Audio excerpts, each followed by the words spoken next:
contoh-contoh meditasi aplikatif sebenarnya banyak juga. Dari meditasi spiritual itu atau meditasi ke dalam itu dipakai untuk keperluan lain, maka disebut aplikatif. Seperti yang sering kita lihat itu, yang sering kita butuhkan adalah meminta terang, atau kalau orang awam bilang nolak hujan.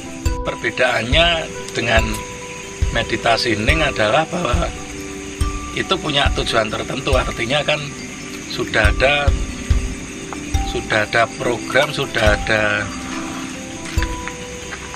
apa yang akan diinginkan. Jadi mata batin itu terus ketok jelas gitu ya, enggak kan. Kalau di saya ya maksimal ya kayak belok klise itu ya, cuma nah ini kan samar-samar gitu. Setelah dia merasakan ada kayaknya kok ada sesuatu di situ, kemudian timbul ke regemeng itu semacam kayak bayangan. Iya, semacam bayangan tapi bentuk samar-samar. Ya, tapi bentuknya itu tidak menyerupai sesuatu. Remang-remang. Iya, tapi tidak berbentuk. Nah, itu biasanya respon-respon awal. Kemudian setelah regemeng-regemeng itu dia mulai bisa memetakan. Kayaknya berbentuk seperti ini deh. Itu. Kemudian setelah itu masuk ke fase biasanya hitam putih. Masuk ke fase kayak hitam putih gitu. Setelah masuk ke fase hitam putih, kemudian kayak habis 2 tone warna hitam putih ke triple tone itu kayak gini, kamera foto lawas. Jadi kamera foto lama itu kan ada warnanya tapi tidak jelas Tone-nya ya, jadi kayak membedakan merah sama merah bata itu tidak jelas. Nah, setelah masuk ke situ, ke fase itu masuk ke jelas itu lebih kayak ya gambar ini lebih jelas. Nah, setelah lebih jelas kadang masuk ke fase lebih jelas lagi. Jadi ada bagian-bagian dari perwujudan itu yang mulai berkilau ya. Maksudnya berkilau itu adalah bukan dia memancarkan sinar, tapi dia memantulkan cahaya. Jadi lebih jelas lagi. Kemudian masuk ke fase yang istilahnya bleger wujud itu dalam artian ya udah bentuk wujudnya. Nah, biasanya setelah masuk ke bleger wujud itu dia kelihatan nih.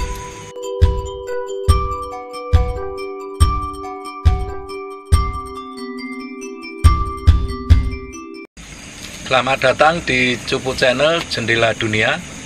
Kali ini kita akan ngobrol tentang meditasi aplikatif dan mungkin juga aplikasi hasil dari meditasi.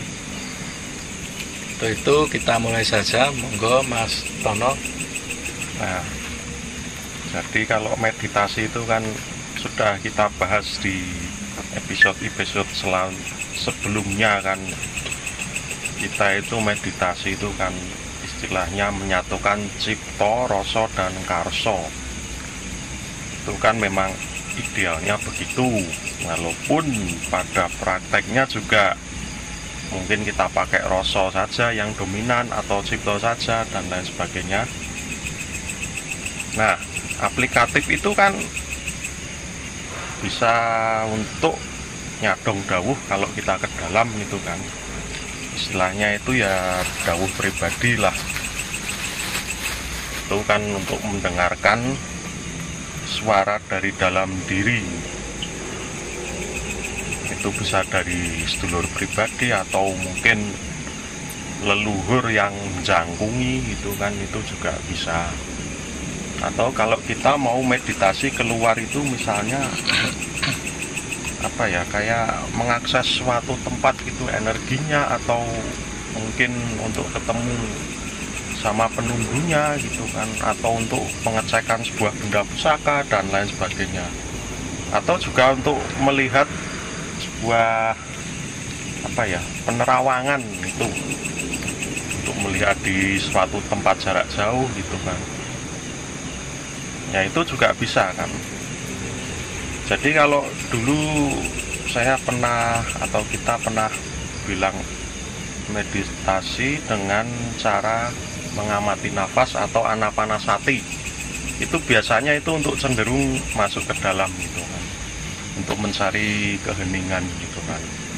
Itu biasanya setelah itu terus nafas gitu terus turun gitu kan, turun ke dada gitu, karena nafasnya sudah sangat halus gitu kan. Nah kalau di Jawa itu biasanya sebagai pusat dari itu di mana ulu hati ya, itu biasanya ada di situ. Atau juga kita naik itu di sini atau ajna itulah, itu juga bisa gitu. Terus juga ya macam-macam aplikasinya gitu kan.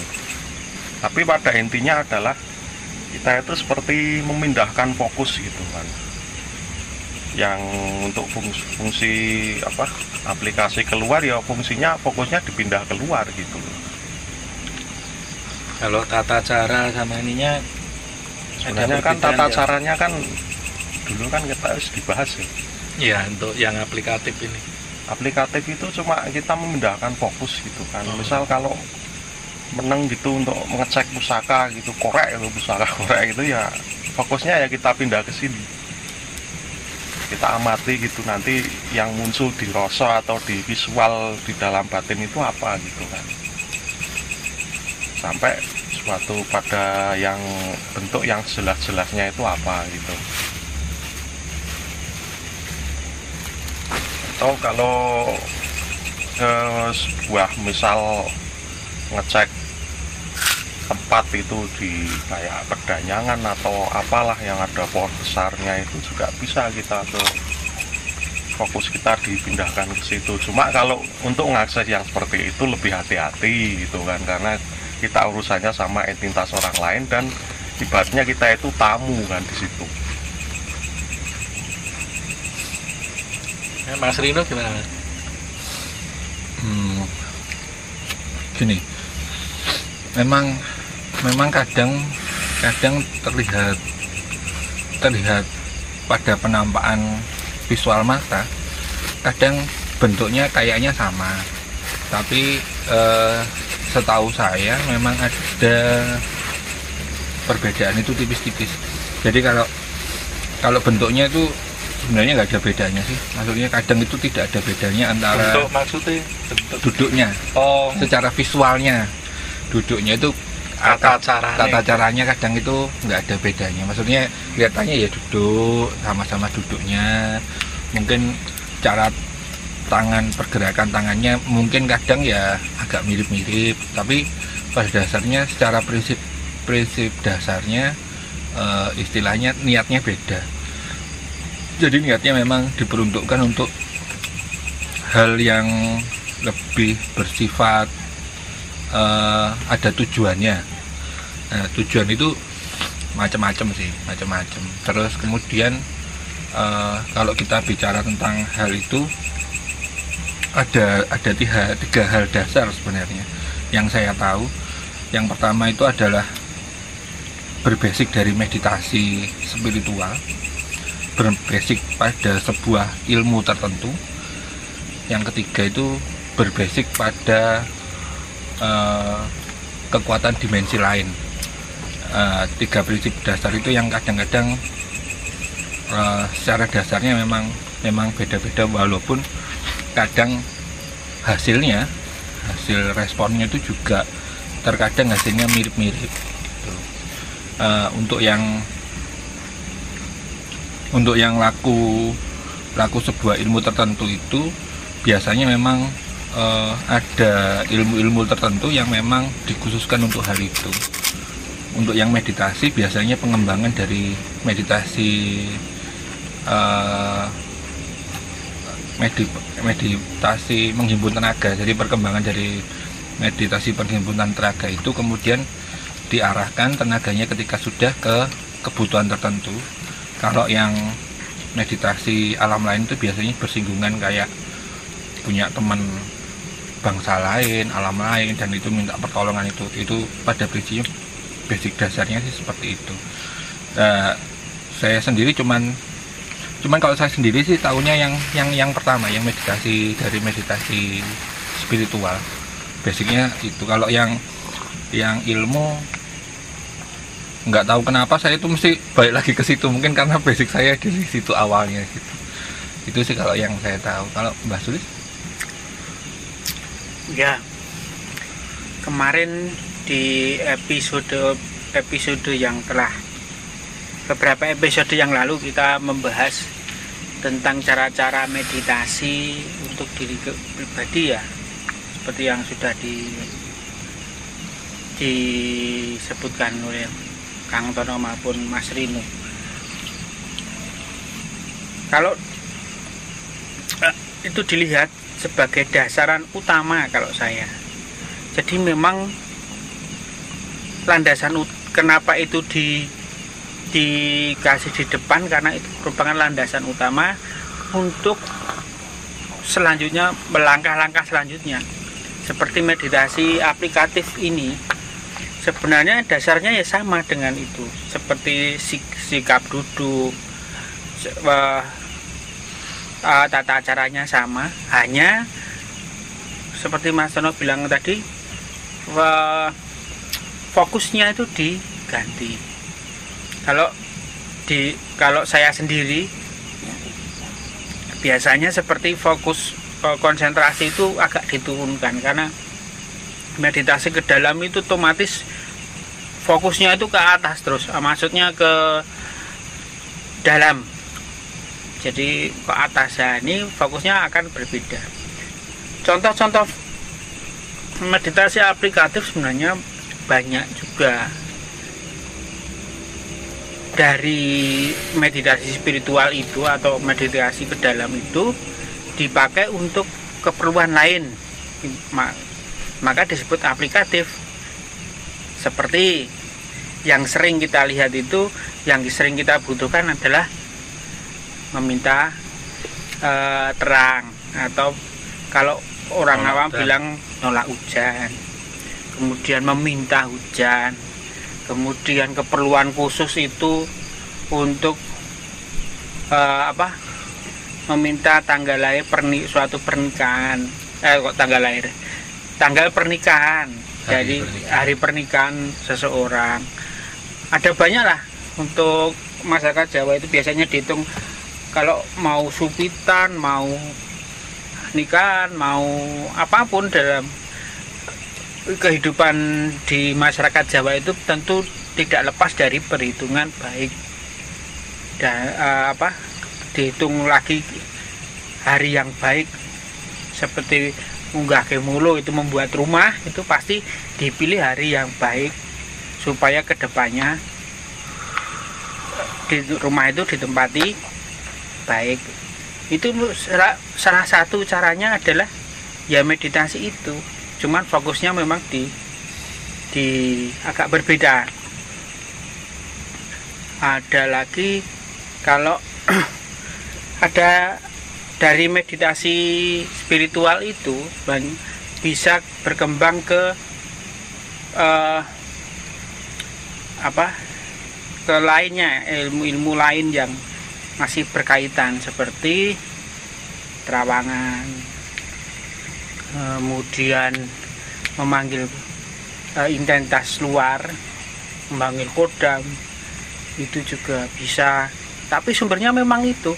Tapi saran saya, sebelum keluar seperti manggil kodam, manggil apapun, itu dikuatkan dulu meditasi spiritual itu. Karena jangan sampai kita itu ke arah luar saja dan tidak ke dalamnya kurang, maka nanti khawatirnya kalau baru belajar ya, tiba-tiba baru belajar nanti akan berubahnya arahnya berubah, tidak ke Gusti ingkang tan kena kinaya ngopo, tapi malah berubah pada hal-hal yang bersifat yang yang berbau aneh-aneh begitu. Itu yang saya ketahui dari meditasi aplikatif ini. Begitu, Mas. Ya, kalau sebetulnya banyak sih ya untuk aplikasi meditasi atau meditasi aplikatif itu. Contoh-contohnya itu kan banyak, misalnya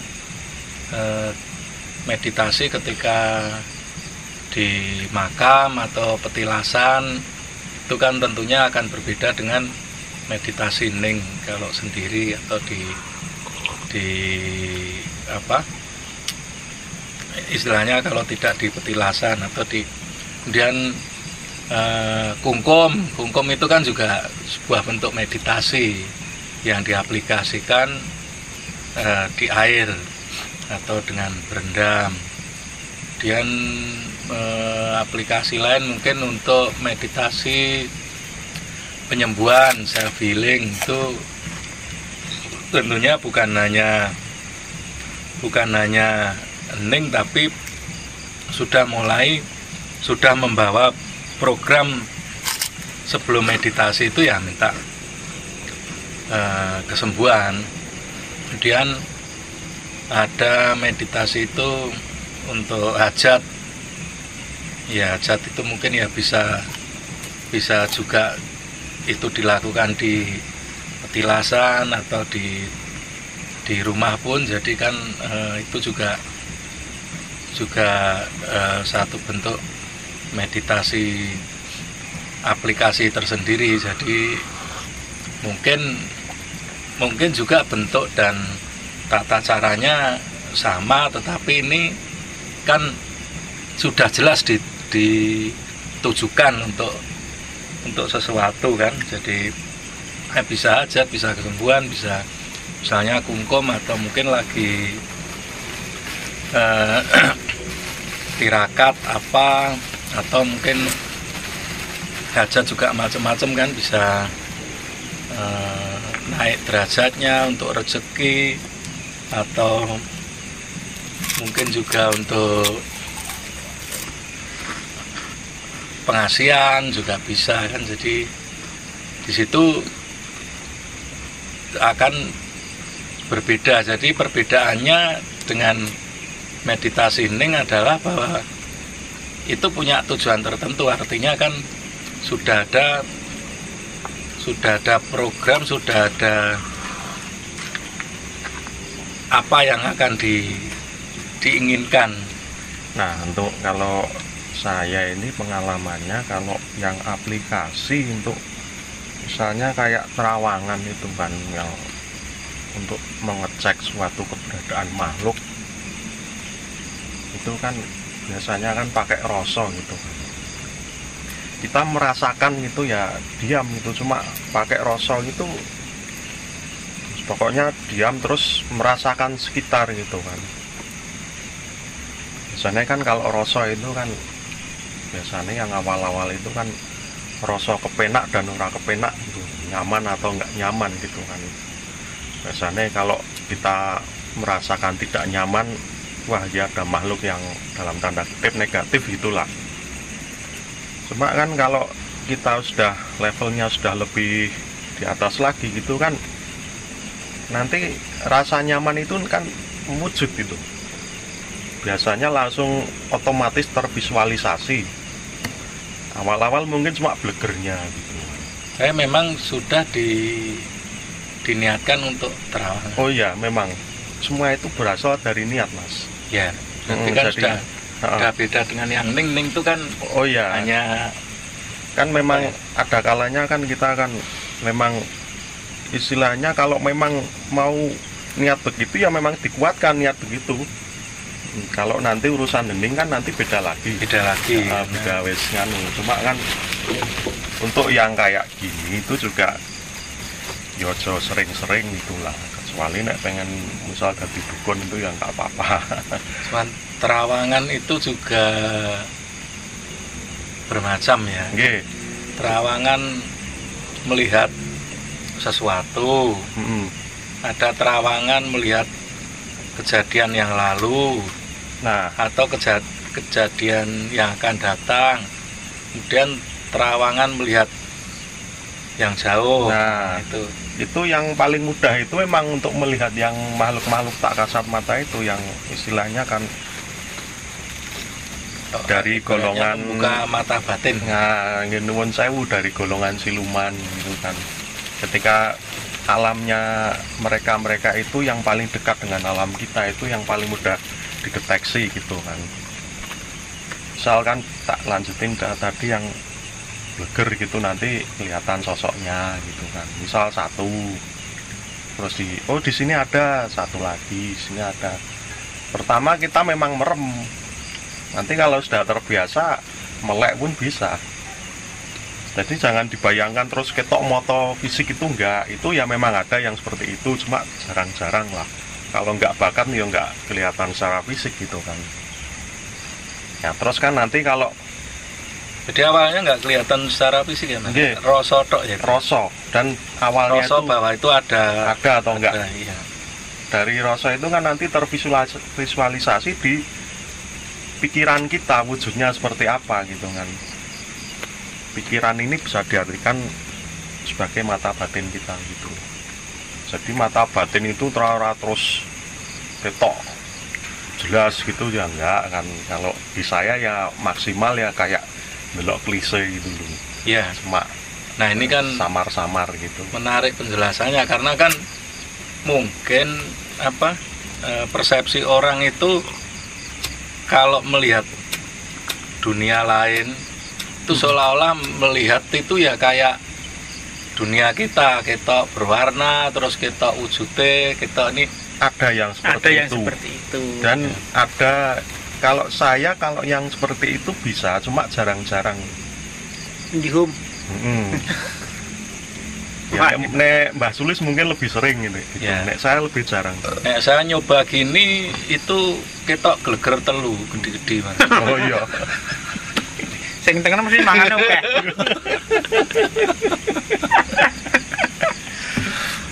Pripun Mbah jadi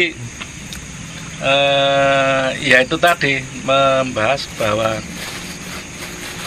sebetulnya yang dilihat itu seperti apa. Ini kan lebih menarik ya, ya karena saya meditasi aplikasi itu kan sudah jelas bahwa itu aplikasi ya sudah diniatkan kan ya, sebelumnya. Nah ini dari Mbah Tono tadi kan menarik. Saniki sing ditonton ki seperti apa? Karena kan persepsinya itu nek misalkan kowe weruh ning donya persis gitu kan. Jebul ini tadi cerita kaya klise pertama. Klise itu pun sudah tahap kedua. Jadi nek klise itu berarti kaya infrared itu ya. Iya, jadi kayak sinar X. Cuma lebih kurang berwarna gitu.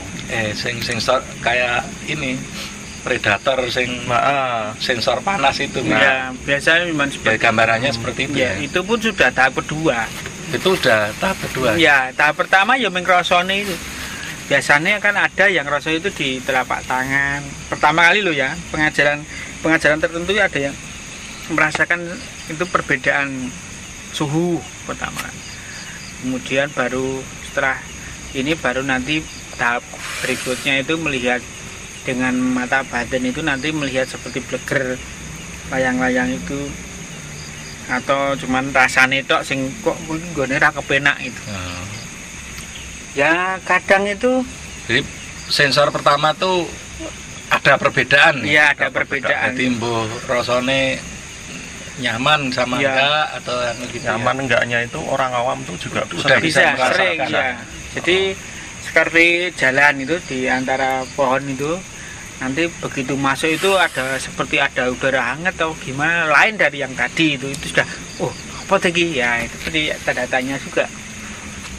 Tapi dalam meditasi kembali ya, kan itu cuman seperti orang awam itu ya, kalau sudah meditasi aplikasi ini kita diam di sini, contohnya di sini ya, kemudian kita ingin melihat apa yang ada di sekitarnya, caranya di bendungan itu ada siapa saja, umpamanya begitu ya, karena kita sekarang ini kan ada di bendungan ya, Ini jadi enggak kali apa Mbak?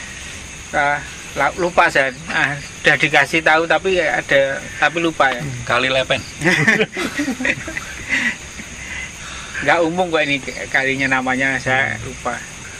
Di bendungan itu ada siapa saja, ada berapa, itu pertama kali memang rasanya cuman itu ada berapa. Ini di sini melihat, kemudian kan batinnya yang merasa. Iya kan, kalau sudah wis kulino gitu kan karo udutan ngene iki ya iso ngono kan. Ya. Cuma untuk lebih jelasnya itu sambil merem gitu kan. Saya juga yo posisinya ya kaya meditasi ngono biasa wae, terus rileks ngono untuk memperjelas isak jane meropo gitu kan. Ya. Itu juga bisa untuk memperjelas itu, tapi nek saya ya untuk melihat lebih jelas itu ya nuwun sewu ketoke ya ngopo gitu kan. Nah, salah satu aplikasi Nek melek tadi gitu ya tahu mak betunduk gitu. oh iya ketok rasane tadi ngene lho, kita itu kayak ada mata lain gitu loh. Dia juga melihat dengan caranya sendiri si mata ini. Nah, itu yang dinamakan mata batin gitu. Jadi pada dimensi yang beda gitu. Kan karo orang kan juga mikirnya wah mata batin yo iso ndelok yo jelas kaya Jelas itu juga jadi ya tal yo enggak seperti nggak itu seperti juga. itu juga. Ada juga yang Ada bisa. seperti itu yang bocor dalam tanda kutip itu ya, ada yang seperti itu cuma nggak banyak itu kan.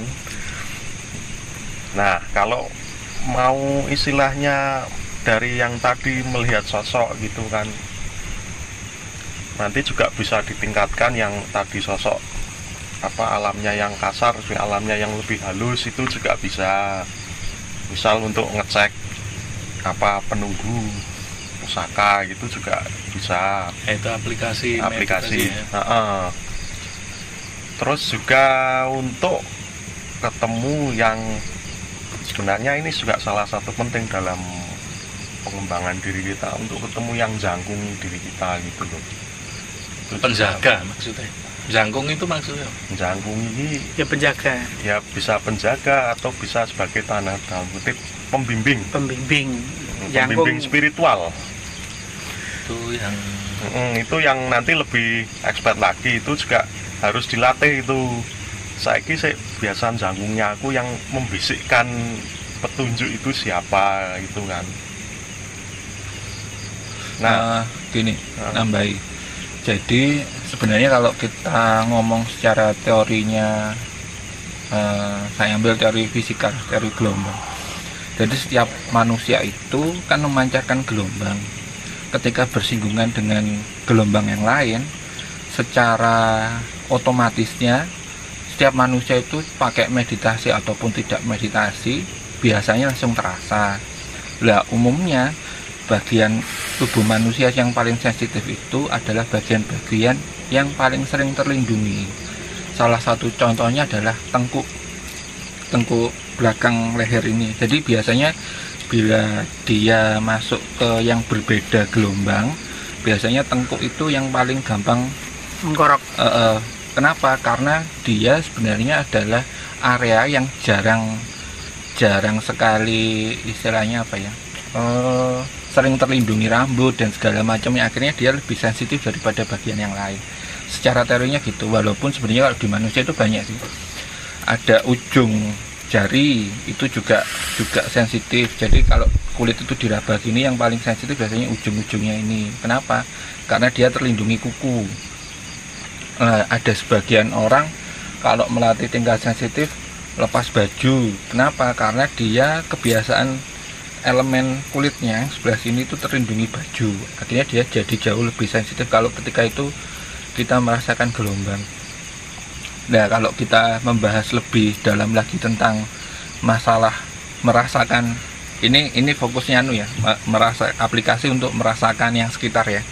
Biasanya sih awalnya memang terasa dulu dari elemen-elemen kulit, umumnya kulit. Awalnya memang jadi respon dari kulit itu membuat kita nyaman atau tidak nyaman. Ada sebagian orang itu dari respon hidung. Jadi hidungnya itu kadang-kadang bergondo atau mencium bau-bau yang kurang sedap. Itu sendiri juga jadi perasaan yang tidak mengenakkan di hati. Awalnya biasanya dari respon-respon panca indera umum. Respon panca indera umum itu yang biasanya dilatih dulu. Setelah ke respon panca indera umum, nanti mulai ke bila terbiasa merasakan respon angin yang lurus, responnya kok berbelok. Nah, itu tahap kedua ketika sudah mulai merasakan ada sesuatu hambatan angin di beberapa tempat. Biasanya sih ketika itu sensor gelombang badannya dia sudah bisa, radiusnya sudah agak lebih jauh. Itu karena getaran responnya. Bukan berarti respon gelombang lebih jauh itu bukan berarti tenaganya lebih besar, enggak, tapi karena dia sudah bisa mengenali lebih dalam tentang gelombang itu sendiri. Itu yang kedua. Kemudian setelah dia merasakan ada kayaknya kok ada sesuatu di situ, kemudian timbul ke regemeng itu semacam kayak bayangan. Iya, semacam bayangan tapi bentuk samar. Ya, tapi bentuknya itu tidak menyerupai sesuatu. Remang-remang. Iya, tapi tidak berbentuk. Nah, itu biasanya respon-respon awal. Kemudian setelah regemeng-regemeng itu dia mulai bisa memetakan. Kayaknya berbentuk seperti ini deh. Itu. Kemudian setelah itu masuk ke fase biasanya hitam putih. Masuk ke fase kayak hitam putih gitu. Setelah masuk ke fase hitam putih, kemudian kayak habis 2 tone warna hitam putih ke triple tone itu kayak gini, kamera foto lawas. Jadi kamera foto lama itu kan ada warnanya tapi tidak jelas Tone-nya ya. Jadi kayak membedakan merah sama merah bata itu tidak jelas. Nah, setelah masuk ke situ, ke fase itu, masuk ke jelas itu lebih kayak ya gambar ini lebih jelas. Nah, setelah lebih jelas kadang masuk ke fase lebih jelas lagi. Jadi ada bagian-bagian dari perwujudan itu yang mulai berkilau ya. Maksudnya berkilau itu adalah bukan dia memancarkan sinar, tapi dia memantulkan cahaya. Jadi lebih jelas lagi. Kemudian masuk ke fase yang istilahnya bleger wujud itu dalam artian ya udah bentuk wujudnya. Nah, biasanya setelah masuk ke bleger wujud itu dia kelihatan nih dimensi bentuknya yang aslinya, gede, kecil, besarnya seberapa dan sebagainya. Umumnya yang pernah saya tahu itu umumnya itu biasanya kalau dimensi tenaga kita itu lebih gede, dia wujudnya lebih kecil dari kita. Kalau dia dalam bentuk yang kelihatan jelas itu dia kelihatan lebih gede daripada kita lebih di bawahnya levelnya.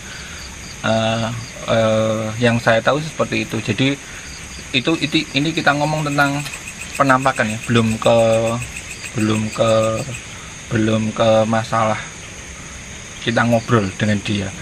Jadi ketika tapi itu biasanya segaris lurus dengan kita menerjemahkan cara ngomongnya dia. Jadi itu beriringan. Jadi ketika fase regemeng itu kita bisa merespon dia kayak apa gitu. Itu meningkat dengan istilahnya jam terbang dan seringnya kita berlatih kayak gitu. Cuman ya maksudnya ini istilahnya pesan yang dipesankan ke saya dari yang ngajari saya dulu, bahwa ketika masuk ke fase-fase itu dan lebih lanjut itu, ketika kita sendiri istilahnya hati ini kurang tatak itu kadang-kadang kita gampang terhanyut. Artinya terhanyut itu kadang kita nggak ngerti tuh, maksudnya sebenarnya dia itu kayak apa, backgroundnya dia kayak apa. Itu kalau kita nggak tata, kadang ya kadang namanya juga orang kenalan itu kadang kan sok sok apa ya, saling tukar sapa dan segala macamnya, katakanlah si suaranya gede banget kan kaget apa ya. Nah itu kadang-kadang jadi shock spiritual misalnya. Saking shock spiritualnya itu kadang-kadang nggak mau lagi, ketakutan dan segala macam itu. Sebab sebenarnya kan ketakutan atau tidak takut itu masuknya ke masalah mental kita sendiri, bukan ke masalah eksternal. Itu tapi bisa melihat penampakan itu kan tidak melulu hanya orang yang lagi meditasi. Ya, betul. Kadang-kadang orang awam pun bisa. Ya, karena memang frekuensinya pas nyambung Mas Agung. Terus kan tadi kan saya kan bicara kalau kita menggunakan rasa gitu. Ada juga yang menggunakan kekuatan cipta atau kekuatan pikiran gitu kan. Jadi caranya, aplikasinya ya cuma merem biasa itu fokus di sini. Terus kita cari titik cahaya atau lorongnya. Nanti kan kalau diamati dia tambah gede lah, itu di balik lorong itu sebenarnya pintu penerawangan kita. Atau kalau mau lebih visualisasi lagi, kita bayangkan misalkan cermin, atau kalau saya kekinian kayak monitor laptop itu juga bisa kita bayangkan.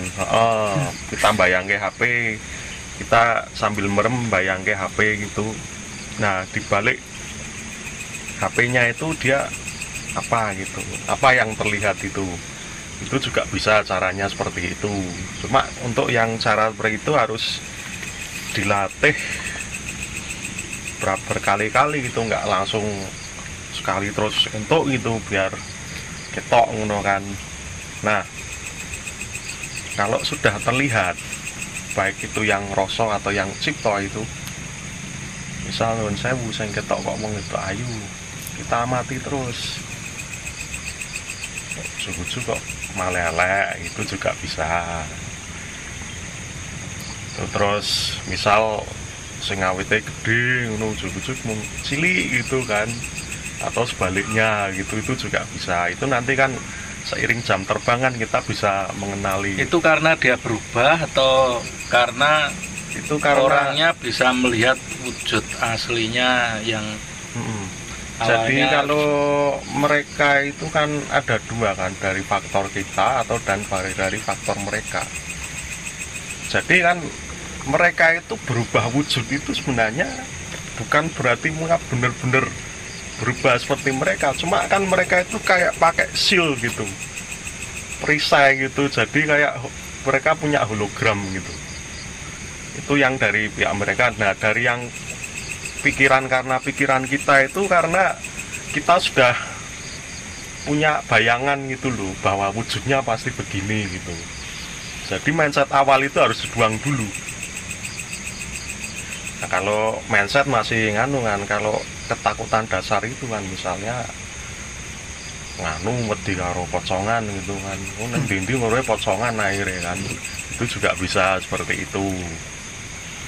Nah terus kan yang kelebihan dari yang pakai layar gitu, membayangkan layar gitu kan, itu juga kita bisa, kalau dilatih itu kita bisa melihat jarak jauh itu ya dari situ gitu kan. Wah dibalik HP kok aku urus si KS kok kaduan, dicek kok ternyata bener, itu berarti ilmu terawangannya sudah jalan seperti itu. Di hati seorang mending dibahas satu-satu.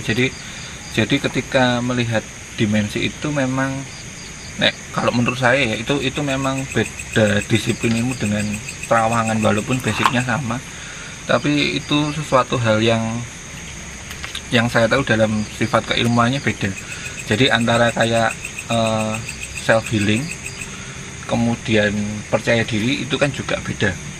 Walaupun memang ketika percaya dirinya naik, akhirnya jadi bisa menyembuhkan dirinya sendiri, tapi kan itu sesuatu yang berbeda. Termasuk kayak terawangan dengan melihat dimensi itu. Jadi Jadi itu memang kalau menurut saya itu memang sebuah keilmuan yang berbeda, walaupun basic dasarnya ada kemiripan, tapi itu memang kayak sebuah keilmuan yang berbeda. Jadi salah satu contoh kayak gini, kalau melihat sesuatu itu nanti awalnya merasakan itu, melihat sesuatu itu sampai akhirnya katakanlah keisengan yang berlanjut itu jadi kayak masuk ke dimensinya mereka, melihat mereka masuk ke dimensi yang lain. Jadi kan itu kadang dimensinya berlayar-layar gini.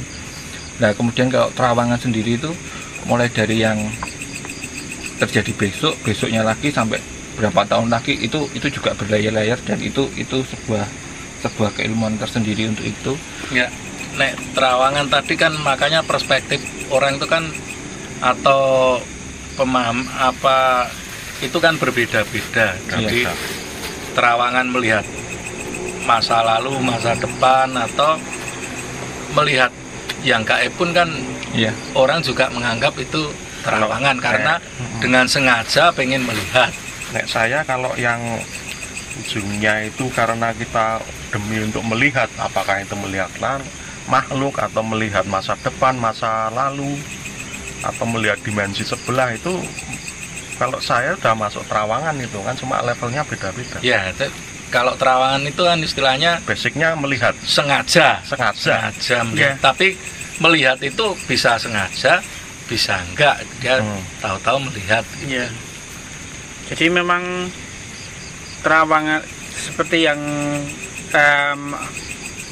hari ini itu meditasi aplikatif itu yang seperti saya sebutkan tadi, bahwa meditasi itu bisa digunakan untuk melihat atau digunakan untuk terawangan, walaupun dengan catatan ya, terawangan sendiri itu merupakan cabang ilmu sendiri.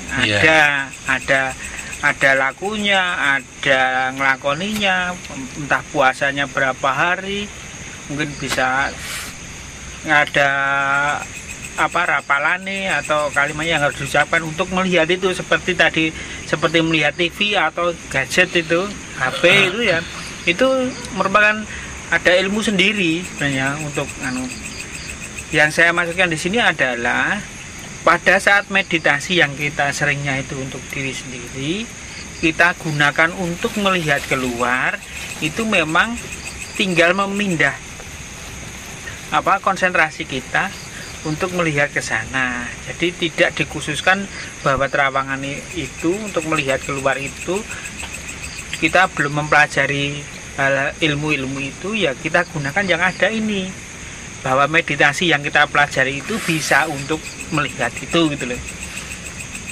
Salah satunya, kalau mau lebih jelas tentang terawangan atau melihat keluar itu, bisa ada ilmunya sendiri kalau mau diperdalam itu, kecuali kalau itu sudah memang bawaan ya. Kalau bawaan itu seperti indigo, itu memang sudah bawaan dari orok, jadi ya bidalah saja dia bisa.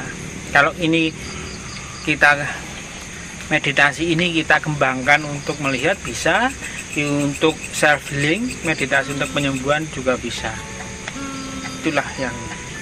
Nah, kalau tadi kan masalah terawangan gitu kan, ada juga nanti kalau yang sudah levelnya lebih lagi, kita bisa berkomunikasi gitu kan.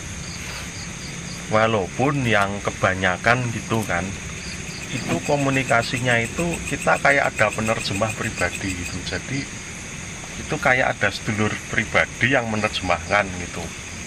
Kan kita nggak tahu si makhluk ini pakai bahasa apa aslinya gitu kan.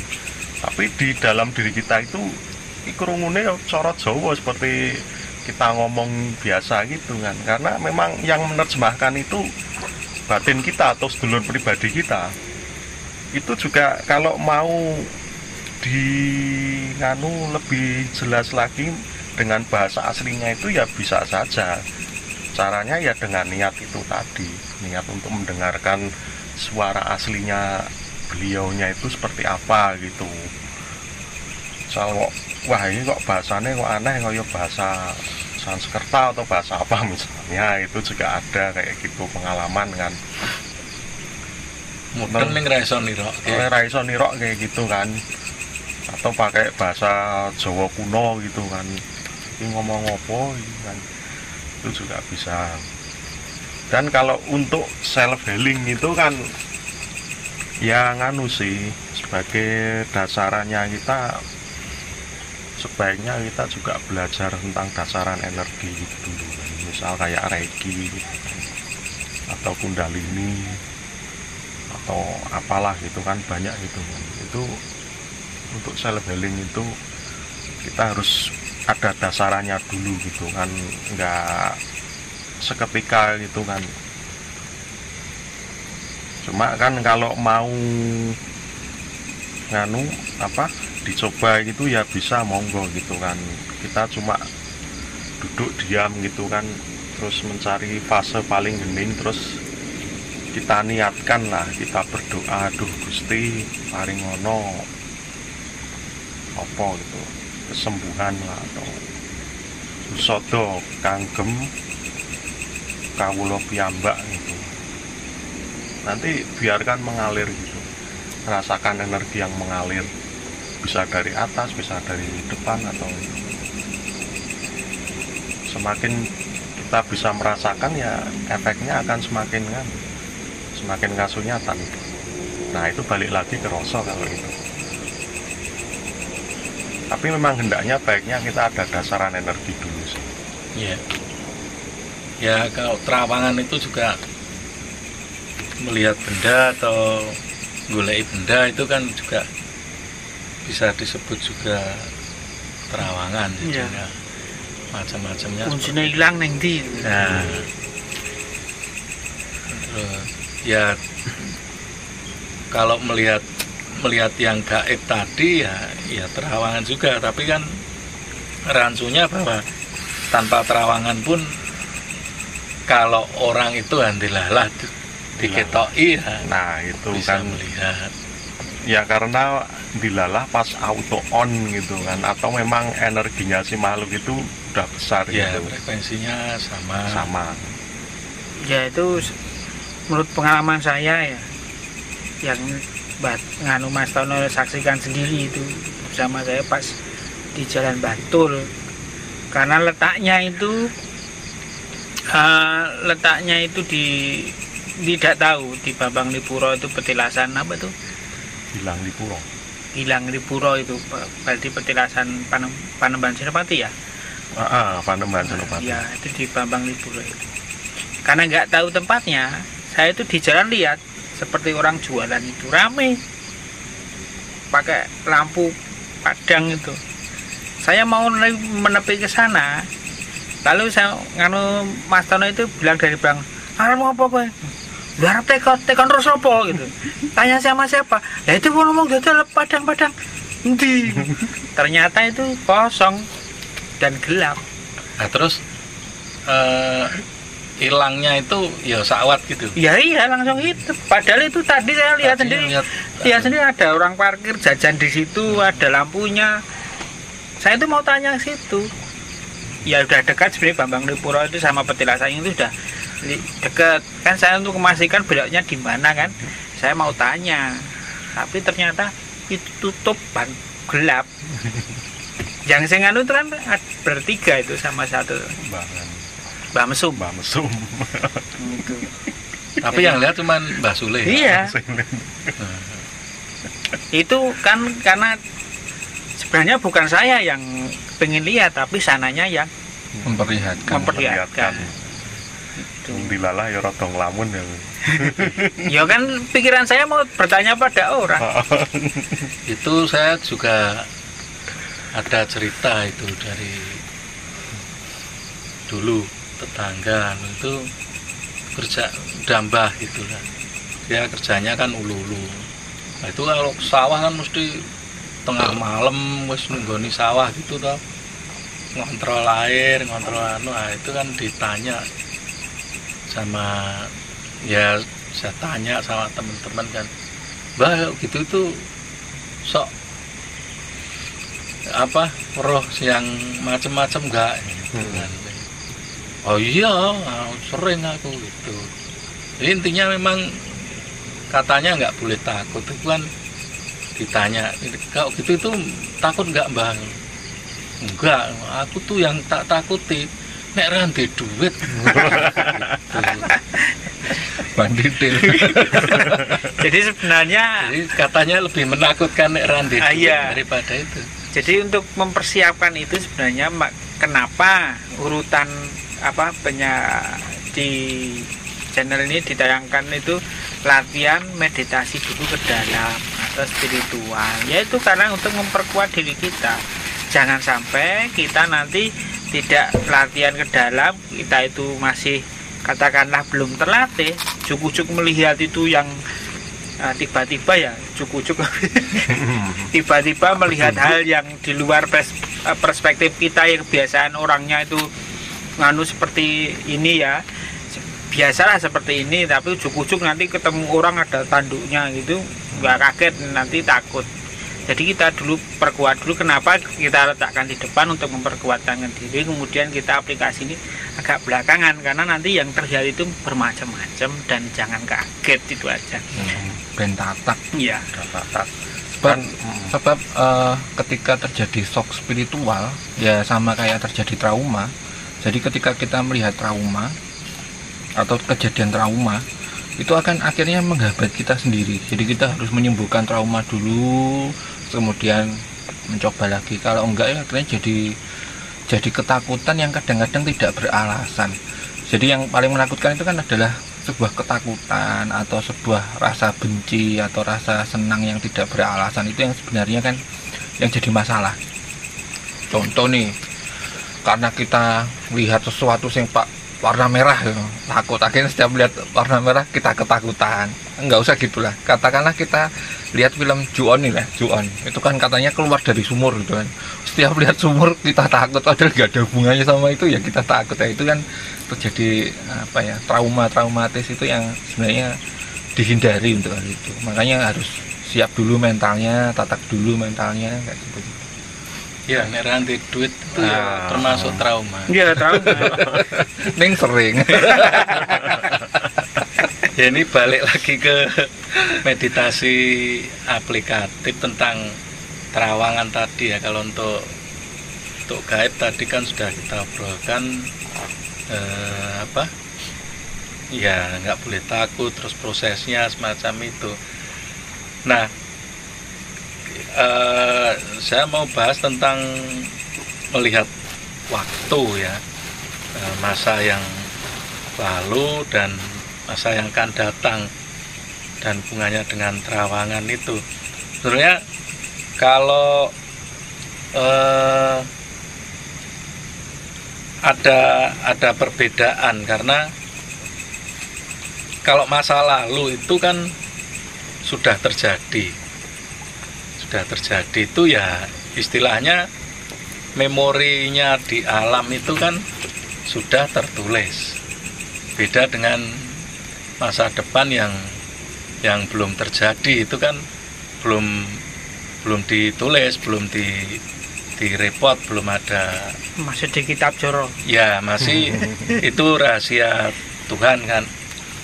Nah, jadi itu akan berpengaruh dengan meditasi aplikasi tadi. Artinya tingkat kesulitannya kan akan lebih sulit untuk terawangan masa depan daripada masa lalu. Karena kalau masa lalu itu sudah terjadi ya tinggal orang menangkap gelombangnya. Kalau bisa terhubung dengan memori itu, dia akan melihat, termasuk melihat benda dan sebagainya, itu kan semua sudah kejadian. Nah, yang sedikit susah itu kalau melihat masa depan itu. Kalau menurut saya sih, kalau kita terawangan sengaja pengen melihat masa depan ya bukan tidak mungkin bisa, karena kan itu sebuah permohonan ya, kemudian Tuhan memperlihatkan. Tetapi kalau saya pribadi itu, kalau untuk yang masa depan itu bukan kita melihat ya, walaupun itu ya, tapi kadang-kadang itu kita yang diberi kabar. Itu kan beda lagi. Kalau kita tidak meminta, bedanya gini loh, kalau misalnya Mas Tono datang ke saya, tolong delok aku besok jadi apa, itu kan aku terus melihatnya mengkhususkan ini. Nah itu bisa jadi juga nanti pengaruhnya kan dari pikiran, ilusi dan sebagainya, bahwa itu angen-angen kita gitu. Beda lagi kalau Mas Tono itu nggak kedatang ke saya, nah adalah saya dapat ya, kalau episode yang lalu disebut WC apa dawuh apa kabar itu, bahwa Mas Tono nanti akan begini-begini. Nah itu beda, karena itu tidak ada pikiran di situ atau apa apa ya, kayak kita sudah mengento-ento dulu gitu. Jadi itu menurut saya perbedaannya di situ. Kalau bagi saya sendiri itu yang susah itu justru kita itu nerawang saat ini juga, dan bendanya itu nyata. Misal nerawang gini, ini korek ditutupi gitu kan, terus nanti Mas Agung, Mas Rino, Mbak Sulis nerawang itu apa, itu lebih susah itu kalau menurut saya, karena secara teknisnya kita harus materialisasi energi dulu ke dunia nyata, baru bisa melihat benda objek nyata ini. Sama kayak kita nerawang, misalnya saya nulis kata apa gitu, misal kata cinta, terus saya masukkan ke dalam amplop, suruh orang nerawang, itu lebih sulit menurut saya. Nah kalau yang masa depan itu saya pernah ada pengalaman. Ini saya memang iseng, kalau ini saya pakai teknik tertentu, saya melihat ke depan, wah ini nenganu apa. Terus saya dikasih bayangan, biasanya ini wujudnya, kalau yang kayak gini wujudnya simbol. Jadi kayak ada benda cepat nanti berasap gitu, jalan ini apa ini kok ada benda berderu berasap gitu, jalan cepat itu kok kita firasatnya kurang api. Dan ternyata benar, beberapa hari kemudian saya ditabrak dari mburi, pas nabrak ini pas knalpot. Jadi ini yang dilalai ya rapopo sih, mung itu apa, tutup knalpotnya saya pecah gitu kan. Jadi wagi saya berasap ini, yang berasap knalpot. Oh, knalpotnya ini saya nabrak gue loh ngejoli. Ada gini sih, ini istilahnya jadi dulu ketika, ya karena saya dulu waktu kecil itu kan awalnya itu sering dianu sama bapak saya. Jadi kalau saya minta uang saku, bapak saya tuh bilang mesti gak ada duit gitu kan. Wah, namanya juga anak kecil tuh, saking pinginnya jane bapakku bujuki ora, akhirnya saya mencoba melihat belajar terawangan aslinya gara-gara itu. Termotivasi. Hal sepele dan sekonyol itu. Jadi kalau melihat ke belakang atau ke depan, itu biasanya paling mudah itu ketika hal-hal tersebut bersinggungan dengan kita.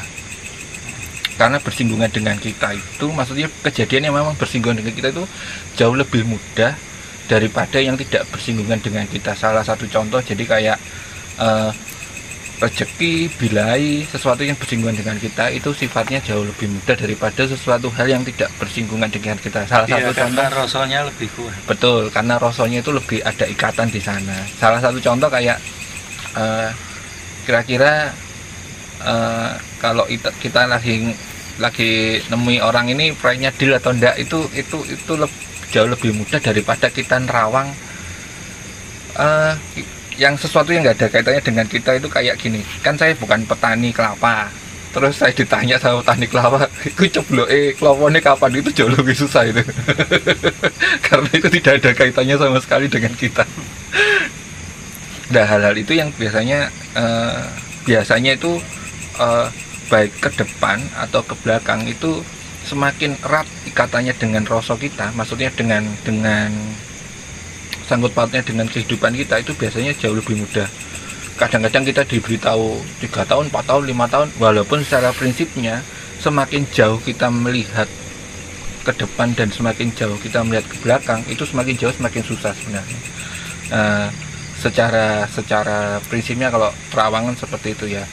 Nah, kemudian kalau yang disebutkan Kang Tono itu memang ada beberapa aliran yang memang mengkhususkan untuk hal itu. Jadi memang tidak digunakan untuk melihat barang-barang yang berbau gaib, tapi barang-barang yang nyata. Memang ada beberapa prinsip-prinsip perguruan-perguruan atau kelompok-kelompok yang memang melatih untuk hal itu. Jadi mengkhususkan diri memang untuk hal-hal yang nyata saja. Jadi tidak untuk yang tidak nyata.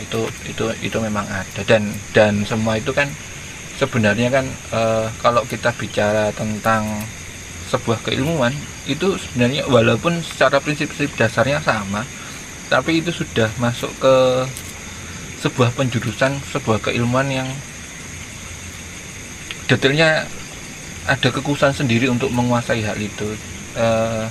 Jadi ada yang fokusnya di asna, ada yang fokusnya harus dipakai afirmasi, ada yang macam-macam lah caranya. Ada yang pakai nafas-nafas tertentu untuk. Jadi secara teorinya itu ada yang menangkap sinyal, ada yang mengirimkan sinyal, feedbacknya kayak apa. Secara prinsip sinyalnya sih kayak gitu. Itu yang prinsip-prinsip yang saya tahu sih. Ya, dan ada satu hal lagi yang sebenarnya kalau kita ngomong terawangan, terutama untuk terawangan yang kita kalau melihat makhluk-makhluk itu kan, itu setelah kita nerawang itu, maksudnya kalau kita nerawang dengan niat nerawang ya, Iya. itu harus kita netralkan Kalau dulu. nerawang itu pasti aktif niat. Iya. Masalahnya kan ada yang tadi kan nggak sengaja Mengero, ya, itu tidak termasuk terawang. Itu energi diri kita itu setelah itu harus kita netralkan dulu, istilahnya kita grounding supaya ben ora nyantol terus ning pikiran nanti nyantol terus sampai rumah juga bisa kebayang terus. Itu kan secara nggak langsung atau secara langsung kita connect dengan makhluk itu terus menerus itu salah satu resikonya kalau kita makhluk itu. Makhluknya kayak Luna Maya apa lah. Nah, nek lu cinta Luna. Hai, Pak. Lah opo nek ra ngerti nek lanang. Ya Luna Maya ternyata lanang ya oga. Iya. Nah, kan mengkoi ya. Dan memang sih kalau nggak menetralkan juga on off-nya gitu, kita harus tahu lah, belajar tentang untuk mengaktifkan dan menonaktifkan gitu. Itu penting.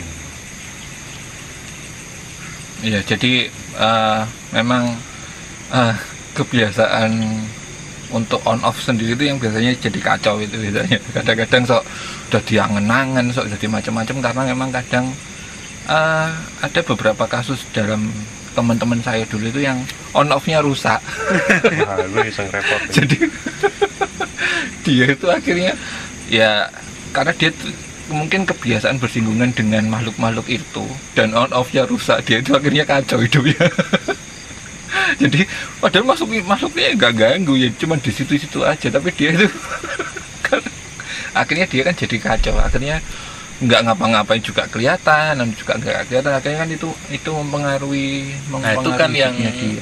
Yang jadi susah kalau udah seperti itu Ya. dia bisa melihat tapi rancu antara yang nyata sama yang nggak nyata, yang ilusi Iya. atau yang ini. Jadi Dan dilalahnya yang dilihat itu dia memiliki energi besar. Wah, itu sudah itu kalau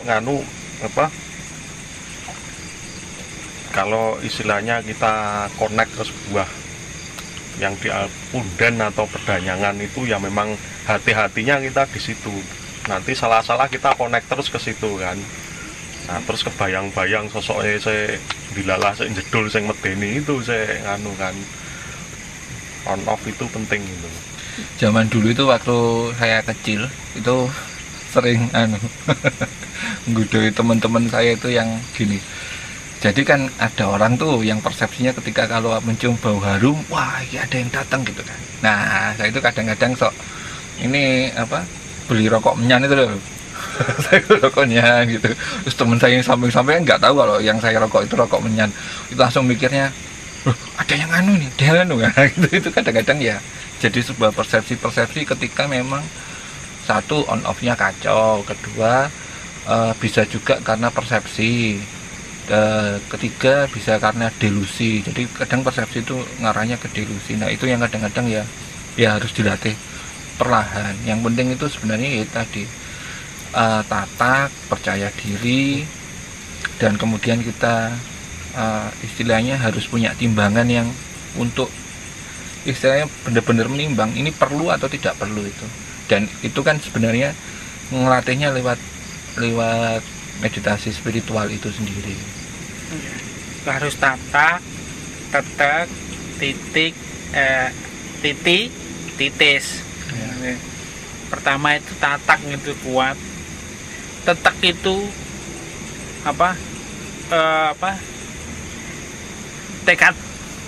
bertekad untuk belajar. Kemudian titi itu continue, diulang terus. Itu akan mendapatkan akhirnya itu titis itu nanti dapat buah. Nah, kalau mau melihat ya dapat melihat gitu. Jadi syaratnya memang pertama meditasi itu, kemudian disertai tatak, tetek, titis, tutus, tatas, tetes. Soalnya itu kasusnya itu gini loh, banyak yang belajar gitu. Wah nanti kelihatan apa, terus lewari gelundung akhirnya babras. Padahal sih makhluknya nggak niat ngapa-ngapain. Ya itu makanya pentingnya pada saat belajar itu memang jangan sampai berkonsentrasi untuk keluar dulu. Ini yang penting. Nanti kalau terlanjur keluar dan kita itu belum siap, nanti ya itu bisa melayu. Ya nek nggone nganu biasa later nek kayak gini jegur kalen. Jadi memang harus dikuatkan dulu di meditasi heningnya itu, kemudian baru nanti aplikatif, nanti akan belajar sedikit demi sedikit pasti bisa, walaupun bertahap gitu. Terus ada satu lagi aplikasi gitu, kalau kita itu meminta petunjuk itu sebenarnya aplikasi saya gampang gitu, tapi butuh ketelatenan, yaitu pada saat liap-liap gitu loh, menjelang tertidur, atau kalau di bahasa sastranya itu layap liup ngaluyup, itu juga pas liap gitu.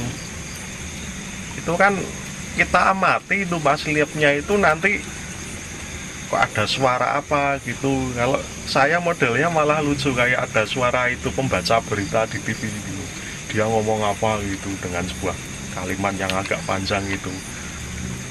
Itu mak segagi gitu, melek gitu, langsung tak eleng-eleng kayak gini muni apa mau. Oh ngene, oh ya wes berarti itu petunjuknya gitu. Terus atau dikasih gambaran apa gitu, sosok apa gitu, tapi itu lebih ke simbol biasanya kan kalau untuk petunjuk gitu. Ya bentar, ini tadi kan ceritanya itu sebetulnya menarik ya, bahwa keberadaan katakanlah makhluk yang lain atau dunia lain itu bisa dideteksi ternyata dari panca indera ya, dari indikatornya itu dari panca indera, mulai dari perasa itu tadi tengkuk, terus bulu kuduk katakanlah begitu, sampai kemudian ada penciuman, bau-bau yang ini, terus ada suara, itu kan berarti indera pendengaran, sampai ke penglihatan kan. Jadi macam-macam gitu. Jadi kalau itu berarti tergantung itu faktor apanya ya, faktor kemampuan orangnya atau dari frekuensinya atau dari faktor gaibnya itu. Ya macam-macam sih kan, kalau kita itu kan bakatnya itu masing-masing kan. Ada yang lebih condong di pendengaran, ada yang di penglihatan, ada yang di hati, di rasa, bahkan ada yang kalau nganu itu terus mules itu juga ada, terus ada yang terus pusing kepalanya itu juga ada. Berarti faktor orangnya. Orangnya nomor satu itu orangnya. Jadi ketika si makhluk itu dia memancarkan energi, lah manusianya itu si orangnya itu dia nangkepnya akan beda-beda. Ya, nangkep sinyalnya itu lewat mana tergantung orangnya. Orangnya itu juga nanti bisa dilatih itu kan. Kalau saya itu prinsipnya gini, kelemahan kita adalah kekuatan kita.